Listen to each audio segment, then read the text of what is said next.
Olá pessoal, sejam bem-vindos a mais um episódio da série Taylor Talks do programa Taylor Made. Eu sou Lucas Amaral, executivo de vendas da área de comercialização de etanol da Terreos. Hoje tenho o prazer em receber o José Luiz, diretor-presidente da Demais Distribuidora de Petróleo. José Luiz, fica à vontade para contar um pouco para a gente sobre a Demais em si, apresentar e contar para a gente também sobre a sua trajetória até aqui nesse mercado. Boa tarde, Lucas. Boa tarde a todos. É um prazer aqui conversar com vocês. Ademais, falar dela é falar sobre minha família. É uma empresa familiar, fundada pelo seu Moisés, meu finado pai, que começou no ramo de revenda. Tínhamos postos revendedores e num lampejo de desenvolvimento na época, resolvemos abrir uma distribuição para assim poder ampliar a rede. A gente buscava uma forma de garantir os fornecedores antes de pensar em crescer com a rede de postos. No entanto, no meio do caminho, essa direção foi virtuada e nós decidimos nos focar na distribuição realmente, fazendo com que a parte de revenda ficasse somente nos postos que já eram da família mesmo, e não criar uma concorrência com os nossos clientes. Essa foi nossa visão na época e permanece até hoje. E vamos falar um pouco de mercado, né? Nessas últimas semanas, a gente ouviu muitas notícias que impactaram o mercado de etanol, dentre elas a prorrogação da isenção do PIS/COFINS por mais 60 dias, a princípio aí, a partir do janeiro de 2023. O quanto isso tem impactado aí nas vendas de etanol hidratado da Demais, considerando que o janeiro já é um mês, né, de baixas saídas.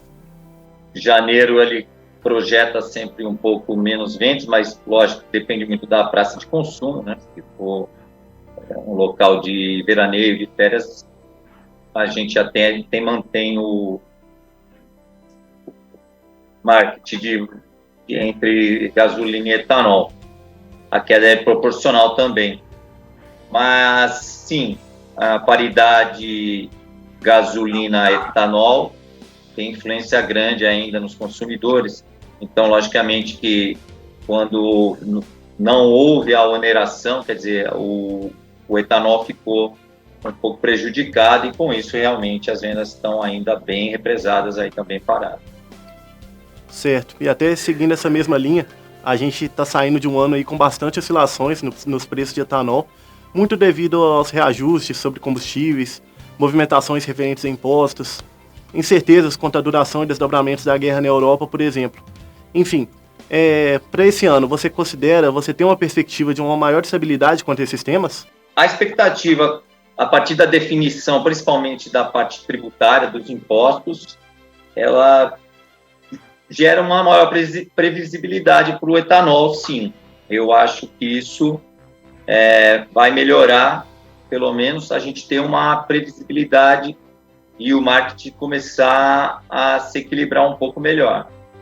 Porém, ainda essa parte de energia no mundo ainda continua sendo uma incógnita, né? Ainda estamos aí com a guerra, temos poucas notícias, mas ela ainda acompanha. São pontos ainda que a gente tem que observar, o crescimento da China e as reações ainda que eles ainda estão tendo com a abertura da pandemia ou não. Quer dizer, esse mercado de petróleo ainda está muito sensível, então qualquer fato relevante movimenta muito. Eu acho que temos que prestar bastante atenção nisso, e isso pode continuar gerando, inclusive a moeda também, o dólar, quer dizer, isso pode continuar gerando sim uma certa flutuação nos preços do etanol, acompanhando muito essa questão da energia, que o mundo inteiro está todo mundo muito atento a isso, e eu acho que a gente tem que continuar atento, sim, inclusive os produtores de etanol ainda devem continuar sempre atento a esse assunto, mas não é um assunto que ainda não vejo como resolvido para a gente falar aqui totalmente. Eu acho que a parte dos impostos já vai dar um primeiro passo, mas esses outros assuntos que você mencionou ainda continuam ainda em aberto, provocando talvez alguma oscilação ainda grande nesse assunto. Realmente ainda é bem imprevisível, né, Zé Luiz? E falando um pouco do momento mais atual de mercado, a gente viu nessas últimas semanas uma retração de preço por parte das usinas, com o intuito de recuperar a paridade para o etanol hidratado. e, consequentemente, a competitividade frente à gasolina. E, claro, tudo isso depende da velocidade de repasse nos postos. Você pode explicar para a gente um pouco melhor como que funciona essa dinâmica? Bom, como eu te falei, a gente trabalha na parte de revenda ainda e atuamos, então sentimos um pouco esse mercado consumidor aqui perante o posto revendedor. O que eu observo já há bastante tempo, mas tanto pelo lado positivo quanto pelo lado negativo, mesmo quando as usinas ajustam o preço ou para cima ou para baixo, existe um delay de repasse dos postos, mas também existe um delay do entendimento do consumidor. O consumidor demora um pouco a entender que aquela paridade voltou a melhorar, então esse delay aumenta e demora para começar a ter um retorno. Da mesma forma, quando a usina está num processo de elevação dos seus preços, né? Até o posto de gasolina repassar, até o cliente começar a olhar que a paridade da gasolina melhora, o movimento ainda de vendas, mesmo com o preço subindo, ele continua. E agora vai acontecer, acho que a mesma coisa na queda, né? Então, a não ser que haja realmente esse boom da mudança de impostos aí agora no final de fevereiro, e aí sim, o cliente, com a devida divulgação e o consumidor preste atenção melhor, eles começam a retornar para o etanol. Agora é uma época boa para isso, né? O calor ajuda bastante a utilização do etanol, os motores sentem menos o calor, com o calor, né? Então, eu acho que havendo essa alteração, sim, o consumo de etanol deve subir, mas essa dinâmica é bem lenta mesmo. Eu acho que o usineiro tem que entender que deve pensar um pouco melhor quando sobe, mas quando baixa também, porque a demora nessa decisão também demora no outro lado, na hora do consumo também aumentar. Certo, Zé Luiz, e até voltando nessa questão do PIS e COFINS, já era prevista a volta dos impostos agora para janeiro de 2023, e com isso vários distribuidores fizeram um movimento de aumentar os estoques, né, de comprar bastante produto para se estocar, de certa forma se blindando a essa volta do PIS e COFINS já em janeiro, que não veio e agora está programada para março. Então você acredita que as distribuidoras possam fazer um movimento parecido, similar, agora nesse final de fevereiro?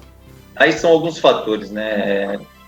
Por exemplo, a distribuidora que teve os seus estoques, estava com seus estoques altos na época da queda do custo, elas agora é o momento de retomar aquele prejuízo, entre aspas, que foi naquele momento. Então, obrigatoriamente, cada um tem que estar dentro do seu estudo para poder realizar essa estocagem. Eu acho que sim, eu acho que a maioria vai tentar, mas não só os donos de postos de gasolina, esse aumento também, de distribuidoras, também os donos de postos de gasolina também quiseram se estocar, quer dizer, houve um movimento acima do comum devido ao retorno do imposto, e provavelmente isso vai acontecer, talvez numa escala não tão grande como foi dezembro para janeiro, onde todo mundo estava muito ansioso e agora também viram que não aconteceu. Muitos ainda vão acabar apostando na negativa do governo poder segurar ainda mais ou não. E também acontece, como já veio, né, todo mundo se preparar com um pouco de antecedência com esses estoques, não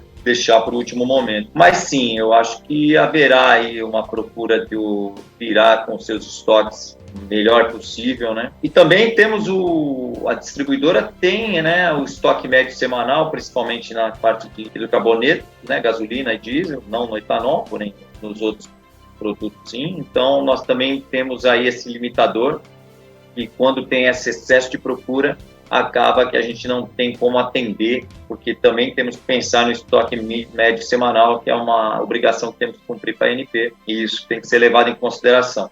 Não no etanol, que não existe ainda essa obrigatoriedade, porém nos outros produtos sim. É um valor muito relevante, porque a carga tributária é alta, então nós temos no anidro um valor de 13 centavos que volta de vocês, mais 11 nossos, são 24 centavos. Então, creio que todo mundo vai tentar, sim, manter os estoques cheios, o máximo que puder, né? O capital permitir também. Ótimo. Por fim, passa um panorama para a gente sobre o mercado geral de combustíveis, incluindo gasolina e diesel, e o que você espera disso tudo para 2023? Lucas, a gente espera um 2023 tranquilo, torcemos por ele, né? Mas não vai ser ainda continua um mercado que ainda tá muito indeciso ainda. Esse equilíbrio depende realmente desses fatores externos que a gente tem acompanhado. Também não sabemos como vai ser a política agora da Petrobras em relação a preços, quer dizer, a gente ainda tem uma nuvem na nossa frente que não nos permite prever o que vai ser 2023. Então, isso também impacta no etanol diretamente, porque se houver uma política de, vamos dizer, proteção do preço do consumidor, entre aspas, aí sim voltar aí a política do final do governo Dilma, que segurou os preços, isso prejudica muito toda a cadeia, principalmente a parte de etanol, né? Então temos aí alguma expectativa ainda, mas poucas direções que a gente possa dizer que 2023 já tem um caminho traçado. Eu ainda não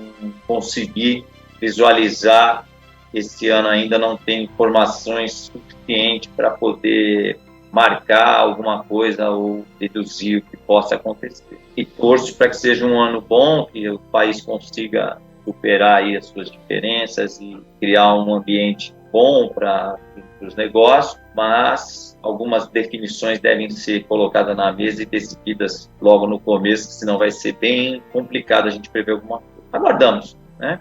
Ainda, sem muita perspectiva ainda, sem conseguir desenhar alguma perspectiva. É isso, Zé. Aproveito para agradecer, tá? Desde já pela disponibilidade para bater esse papo com a gente e pela parceria aí ao longo desse tempo. Deixa a palavra final aí com você. Eu que agradeço o convite e vai ser sempre um prazer conversar com vocês e passar um pouquinho do nosso sentimento para vocês também sentirem um pouquinho como seus clientes estão no mercado e o que eles pensam. E também aguardar aí o que vai acontecer no próximo ano também, que eu gostaria até de fazer essa pergunta para vocês, né? O que vocês acham que 2023 promete? Mas também não sei se vocês conseguem dar essa resposta. Não, isso aí a gente deixa com você mesmo, tá, Zé Luiz? Mas desde já a gente agradece, tá? Esperamos que tenha um ótimo 2023 e a nossa parceria aumente também cada vez mais. Torcemos para que isso aconteça. Tá ok, Zé. Obrigado. Eu que agradeço. E aproveito para agradecer a todos vocês também que nos acompanharam em mais esse episódio da série. E fica aqui o convite para que vocês acompanhem também os próximos episódios dessa série. Até a próxima, pessoal!